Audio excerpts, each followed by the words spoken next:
जितनी बार आप उचाओगे ना उतनी बार मैं गोबर का टीका तुम्हारे मुंह पे लगाती जाऊंगी और बाद में ये गोबर के टीके गिन लेना, जितने टीके बनेंगे उतने तुम आखिर के गोले खा लेना। बोले हाँ ये बात ठीक है। वो गोपी तो बेचारी सुबह से लगी थी, शाम हो गई और कन्हैया के गोबर के टीके लगा लगा के सारे मुंह भर दिया।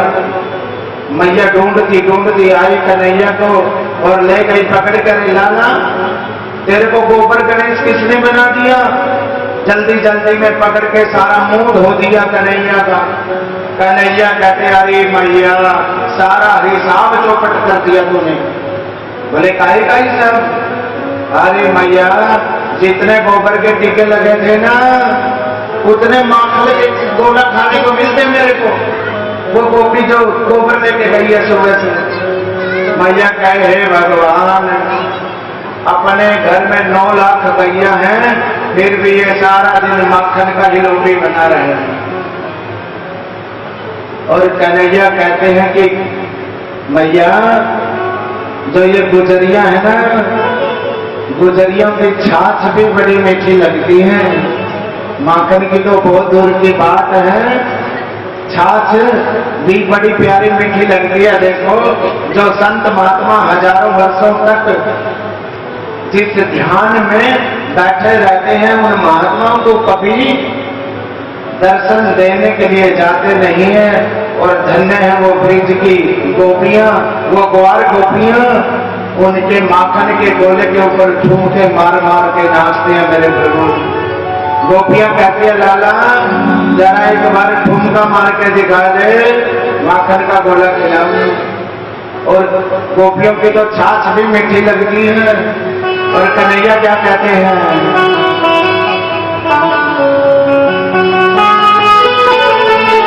तेरी मीठी लागे छाछ गुजरिया तनिक पे वायदेरी, तनिक पिवाए तेरी गुजरिया तनिक पिवाए तेरी, तनिक पिवाए तेरी गुजरिया तनिक पिवाए तेरी। तेरी मीठी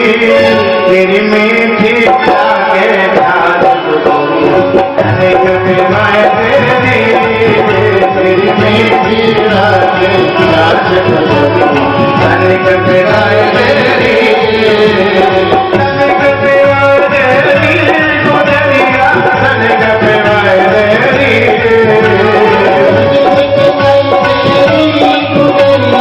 तनिक पिवाए तेरी।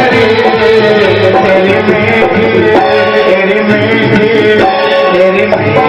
लागे छाछ तनिक पिवाए तेरी, मीठी लागे छाछ गुजरिया तनिक पिवाए तेरी।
तेरी मीठी लागे साथ गुजरिया तेरी मीठी लागे साथ गुजरिया मीठी लागे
साथ गुजरिया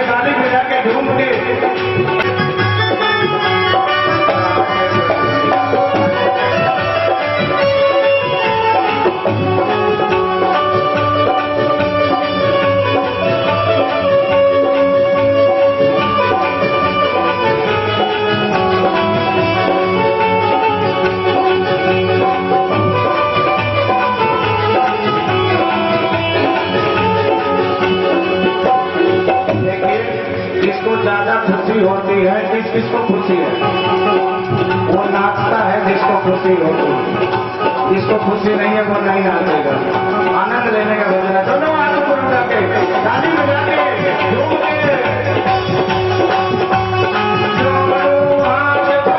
तेरे पैया क्यों तरसा मेरी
कन्हैया सभी ब्रजवासियों को कहते हैं, देखो भैया सभी ब्रजवासियों, आज गैया चराने की छुट्टी है भैया, तो फिर आज क्या करोगे भैया? आज चलो खेलने के लिए चलते हैं। तो श्री दामा कहते हैं, रेशम की पट्टी की गेंद मेरे पास है। कन्हैया कहते हैं, फिर चंदन का बल्ला हमारे पास है, चलो खेलने के लिए चलते हैं। कहाँ चलोगे भैया? अरे काली दह के पास चलेंगे। मधुमंगल कहते ना भैया ना, मेरी मैया ने 108 एकादशी के व्रत रखे हैं भैया, तब जाके हमारा जन्म भैया भैया, हम न जाए वहां पे। कन्हैया कहते हैं, हम अंदर थोड़े जाएंगे, हम तो जो ग्राउंड है ना वहां पास में, वहां पे खेलेंगे। आज सभी ब्रजवासी चलने लगे, साथ में बलराम भैया भी चलते हैं। कन्हैया ने मन में सोचा, जब कालिया नाग को मारूंगा तो ये अपनी जाति का पक्ष जरूर लेंगे। क्यों? क्योंकि बलराम जी किसके अवतार हैं? शेष नाग के अवतार हैं। तो कन्हैया कहते हैं, देखो भैया आप अगर हमारे साथ में जाते हो ना, हमारे छोटे छोटे सखाओं को शर्म लगती है आपसे, आप तो यहीं पे रहो। बोले ठीक है लाला, पर दूर मत जाइयो। बोले हाँ दूर नहीं जाएंगे, आराम से खेल के आ जाना लाला। बोले ठीक है भैया। आज जाते हैं और बैट बल्ला मेरे कन्हैया खेलते हैं। जब बारी कन्हैया की आती है तो गेंद को फेंक देते हैं वहीं पर जहां पर कालिया नाग रहता है, और उन ब्रजवासियों के मन में वही भावना भर देते हैं। वो ब्रजवासी वही गेंद को मांगने लगते हैं, भैया हमारी गेंद को तुमने काली दह में फेंक दिया, हमें तो वही गेंद चाहिए भैया, रेशम की पट्टी की गेंद थी हमारी, जो बड़ी महंगी गेंद है। कन्हैया कहते हैं, मैं दूसरी गेंद बनवा के दे दूंगा भैया से। कहते नहीं, हमें तो वही गेंद चाहिए बस। तो आज कन्हैया कहते हैं, मैं छलांग लगा जाऊंगा। ब्रजवासी कहते हैं, अरे तू बड़ा डरपोक है, तू काहे को छलांग लगाएगा? देखते देखते कदम की डाली पे चढ़ के कन्हैया और छलांग लगा दी। कन्हैया ने जहां पर कालिया नाग रहता था, लेकिन कालिया नाग तो सोया हुआ था। नाग पत्नियों ने जैसे ही देखा, मेरे कन्हैया को रूप को देख के मोहित हो गई और इशारा करती है, चले जाओ, अगर हमारे पति देवता उठ गए ना खा जाएंगे तुम्हें। कन्हैया कहते हैं, उठा दीजिए अपने पति को, हम उससे ही दो चार बातें करने के लिए आए हैं। इतनी देर में कालिया नाग जाग गया और झपट कर जोर से मेरे कन्हैया को शरीर में लपेट लिया कालिया नाग ने। लेकिन मेरे कन्हैया ने भी अपना शरीर फुलाना प्रारंभ कर दिया, नस नस ढीली कर दी कालिया नाग की। अब बाहु युद्ध चल रहा है, कालिया नाग फण मारता है और मेरे कन्हैया हाथों से उन फणों से टक्कर लेते हैं कन्हैया, और मौका लगाकर कालिया नाग कन्हैया कालिया नाग के फण के ऊपर चढ़ जाते हैं और तांडव नृत्य करने लग जाते हैं, जैसे शंकर भगवान जी ने तांडव किया था। जटाटवे गल ज्वल प्रवाह पावित स्थल कले वलन में लंबित भुजंग तुंगमान भक्त भक्त भक्त भक्तिनाथ भक्त भवन प्रभार कंड चांडवम तनोमन सिंहासो तथा पदावलम रमात मंगले कन्येय विलोल वेद वल्लरी विराजमान तांडव नृत्य किया, मेरे कन्हैया तांडव कर रहे हैं। लेकिन जो भी फण अहंकार के अंदर कालिया नाग उठाता है, मेरे कन्हैया नृत्य करते ही उसी फण को नीचे दबा देते हैं। नाचते नाचते जब दो फणों के बीच में मेरे कन्हैया का पैर पड़ जाता है और फण फट जाता है, उसमें से खून की बूंदें मेरे कन्हैया के चरणों में लग जाती हैं और ऐसा लगता है मानो देवताओं ने कमल के पुष्प चढ़ा दिए हों कन्हैया के चरणों में। और जैसे ही नाग पत्नियों ने देखा कि हमारे तो पति ऐसे ही नाचते रहे तो हमारे पति की तो गारंटी खत्म हो जाएगी, मर जाएंगी। स्तुति करती हैं नागपत्नियां, सच्चिदानंद रूपाय विश्वोत्पत्त्यादि हेतवे तापत्र विनाशाय श्री कृष्णाय वयं नमः। हे कृष्ण गोविंद हरे मुरारे नाथेति नामानि मुहुर्वदन्ति। कृष्णाय वासुदेवाय हरे परमात्मने प्रणत क्लेशनाशाय गोविंदाय नमो नमः। प्रभु तो कन्हैया कहते हैं कि देखो देवियों, मैं तुम्हारी भक्ति से बड़ा प्रसन्न हूँ, मांगो क्या मांगना है। नागपत्नियां कहती हैं देखो कितनी चालाक है नागपत्नियां। नागपत्नी हाथ जोड़ के कहती है हमें स्वर्ग नहीं चाहिए कन्हैया, हमें वैकुंठ भी नहीं चाहिए, हमें त्रिलोकी का राज्य भी नहीं चाहिए। अगर देना चाहते हो तो अपने चरणों की धूली हमें दे दीजिए। क्या दे दीजिए? चरणों की धूली। देखो कितनी चालाक है, डायरेक्ट नहीं कहा कि तुम नीचे उतर जाओ। अगर आप पानी में नहा रहे हो और आपको कहो कि चरणों की धूली दे दो, क्या दे सकोगे? अरे जब पानी से बाहर निकलोगे, मिट्टी में पांव पड़ेगा तभी तो धूली दे पाओगे। तो डायरेक्ट नहीं कहा और बाद में तो कह भी दिया पति प्राण प्रदिए दाम, पति के प्राणों की भिक्षा दे दीजिए हमें। तो जैसे कन्हैया नीचे उतरे, कालिया नाग फिर फन फुला के खड़ा हो गए। कन्हैया कहते हैं देख लो तुम तो इसके प्राणों की भीख मांग रही हो और इसके अंदर अभी भी अहंकार भरा पड़ा है। नागपत्नी ने इशारा क्यों, झुक जाओ जल्दी से। बड़ी मुश्किल से नीचे उतारा है, अगर दोबारा ठुमका मारना चालू कर दिया ना गारंटी खत्म हो जाएगी तुम्हारी। कालिया नाग कहता है मैं झुकूंगा जरूर, पर मुझे पहले से टेढ़ी टांग वाले से दो बातें करनी है। कन्हैया कहते क्या बातें करनी है हमारे से? तो क्या बातें करनी है हमारे से? बोले अच्छा ये बताइए इस सृष्टि की रचना किसने की है? कन्हैया कहते वो तो हमने की है। बोले अच्छा इस सृष्टि में इन मनुष्यों को किसने बनाया है? कन्हैया कहते वो भी हमने ही बनाया है। अच्छा तो इसके अंदर सर्पों को किसने बनाया है? बोले ये भी हमने ही बनाया है। अच्छा तो सर्पों के अंदर जहर किसने भर दिया? कन्हैया कहते हैं तुम कहना क्या चाहते हो? नाग देवता कहते हैं फालतू बात नहीं, तुम तो हाँ या ना में जवाब दो, बस फालतू प्रश्न नहीं।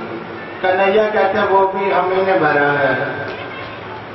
नाग देवता कहते हैं फिर हमें मारते क्यों हो जब सब कुछ देने वाले आप हो?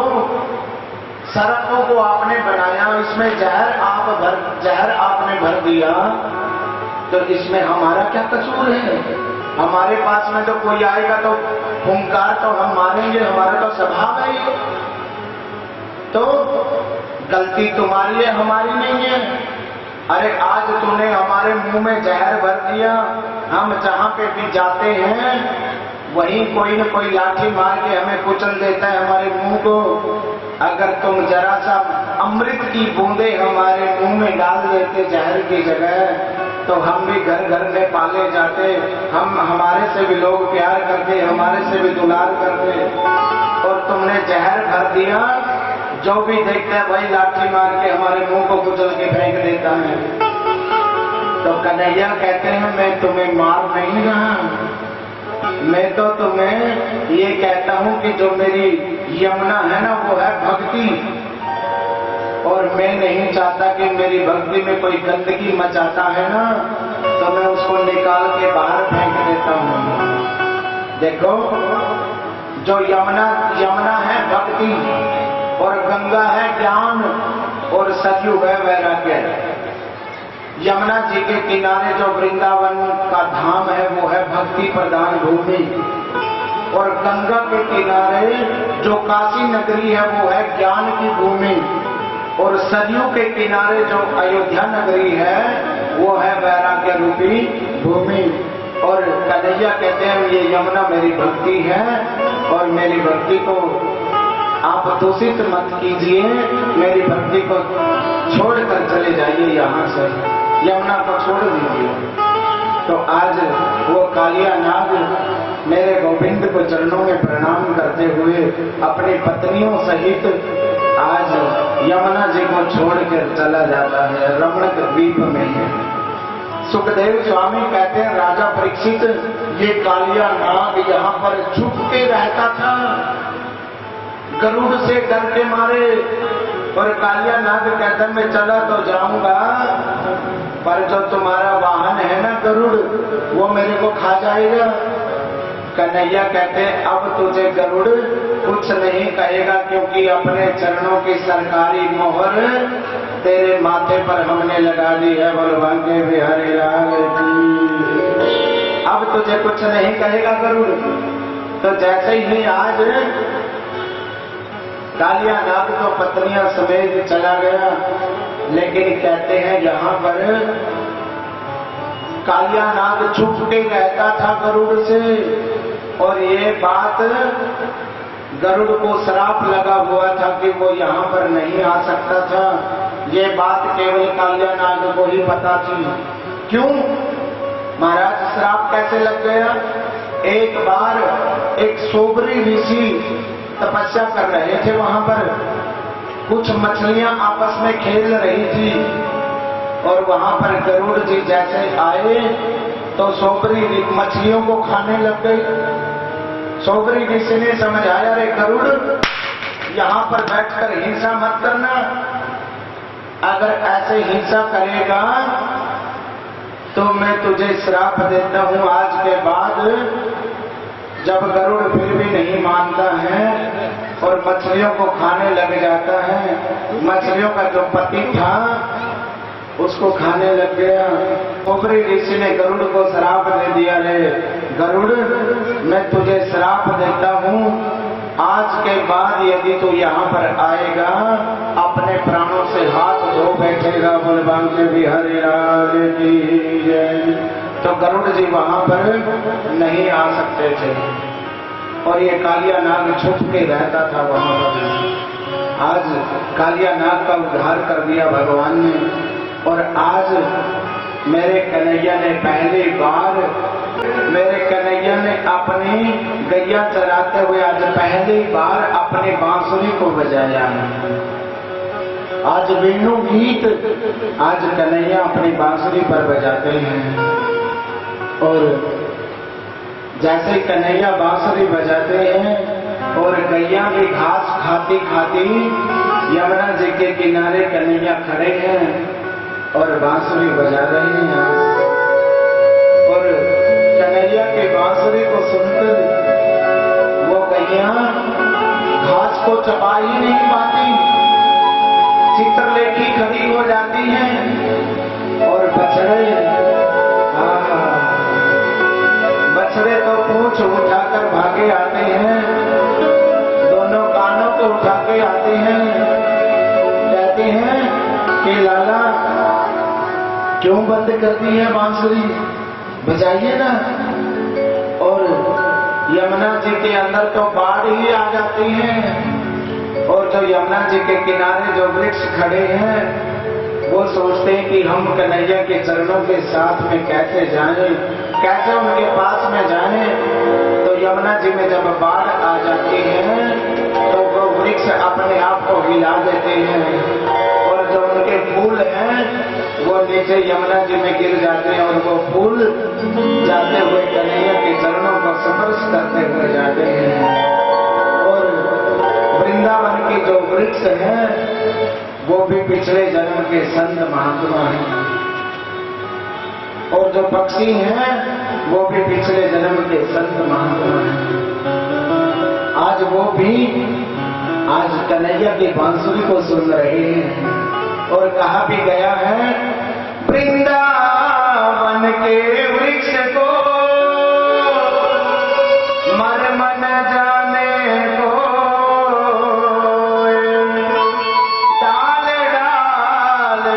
पात पात पर श्री राम